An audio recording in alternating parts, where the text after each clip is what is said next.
Chapter 23 of Boruto 2 Blue Vortex is officially over. Like almost every chapter in the Boruto 2 Blue Vortex series, everyone is talking about Boruto's beatdown, Kawaki's epic entrance, and if Jura is still considered the strongest. I want to direct everybody's attention back to chapter 16 because people actually are questioning Jura's strength. But I'm here to tell you Jura was holding back the whole entire fight against Boruto, just like he did Hima, and he's holding back right now against Kawaki. And we all know in the Naruto verse, you really can't respect a sneak attack, because if sneak attacks were respected, we wouldn't be calling Ishiki the strongest Otsutsuki if we did. Back to chapter 16, Kashin Koji informs Shikamaru, this is no joke. What is most crucial is to not provoke Jura. Understand, if you truly anger him, we have no chance of winning. Absolutely none. This statement is very important. Because Boruto altered the timeline, he still created the worst possible future, because we're about to see Jura's rage completely unleashed. And that was depicted in the flash forward scenes of Kashin Koji's 10 Directions ability. Before we start this video, go ahead and leave a like on this video so we can beat the algorithm. If you've been enjoying this content, go ahead and subscribe to this channel. Understand Jura's temperament in the Boruto 2 Blue Vortex series, we need to go back to Boruto Next Generations and study the original, the strongest character in the series. That character was Ishiki.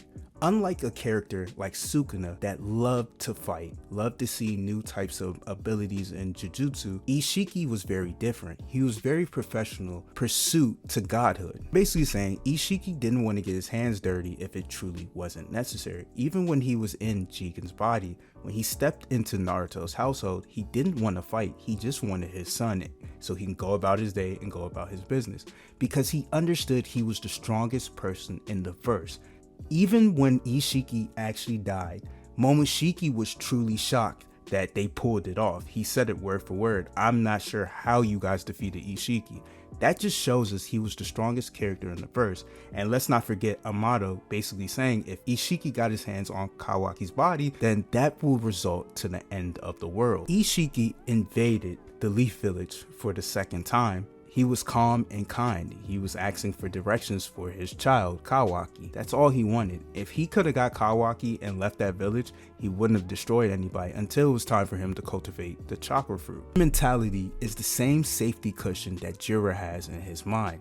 Jura understands he's the strongest character in the verse. No one can stop him. Just think about any time he interacted with Kawaki and Boruto. He always asserted his dominance, letting them know that if he wanted to, he can kill them with the snap of a finger. The only reason why in chapter 4, Jura allowed Boruto to escape was because of his curiosity born from his new consciousness. Jura is more worried about reading books and understanding the culture of the shinobi world. He truly feels like if he ever needs to kill Kawaki or Boruto, he can just do it. This gives them some sort of comfort. The God Tree clones don't have to worry about anything until Jura found out Boruto knew about the Thorn Soul Bowl. This is literally the only way you can defeat a God Tree clone. Once you defeat their body, because their durability sucks, you can take the Thorn Soul and reawaken the person that was attacked by the Claw Grime to create the God Tree clone. Chapter, we see a flip in Jura's personality. At that very moment, he decided that Boruto has to die. This brings us back to chapter 23. Because of Kawaki's new power-up, safety cushion that Jura was relying on is going to disappear in the next few chapters. What do I mean by this? We're going to get a full-powered Kawaki V2, V1, and a full power Boruto V1 and V2 right before Momoshiki takes over and Jura is able to escape. But during that battle, Jura is truly going to be angered. The God Tree clones are experiencing a newfound reality with new emotions coursing through their mind. Jura has never faced defeat. He's never felt his ego take a hit, his pride ruined. And this is going to cause Jura to finally unleash that his tame rage that is deep within him. The prediction that Kashin Koji made back in chapter 16.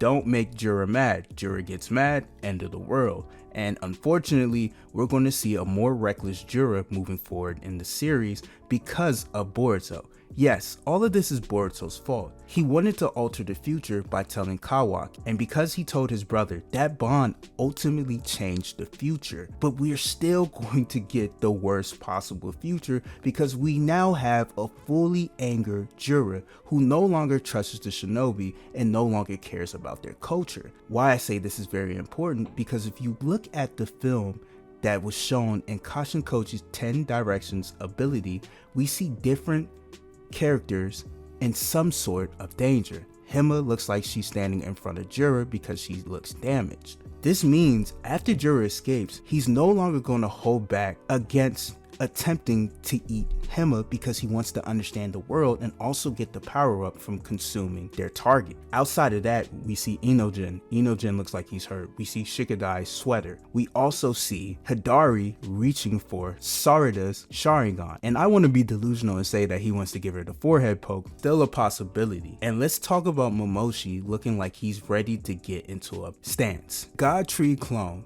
Bug's God Tree clone, is getting ready to fight against the GOAT, Damon. After Jura is heavily damaged in this 3-way death match that's about to take place, Jura is going to go back to his hideout and he's no longer going to be patient, he's no longer going to be caring, his curiosity is going to be placed on the back burner. He's going to ready the God Tree clones to get ready to go on attack. That means Claw Grimes attacking new people, it means mobilizing Hidari, Momoshi, Masuri to attack their targets relentlessly. Why Jura makes a plan to attack Hima and also attack Kawaki. This means the Leaf Village isn't safe. The last thing that Kashin Koji told Shikamaru was to keep Hima in the village because Jura isn't going to attack as long as he's not angry. Now we have an angry Jura, so everything is off the table. This is why I'm saying Boruto still somehow created the worst possible future. Speaking of Kashin Koji, I'm not gonna lie, this might be the last time we see him because I'm telling you guys, Code is about to attack Kashin Koji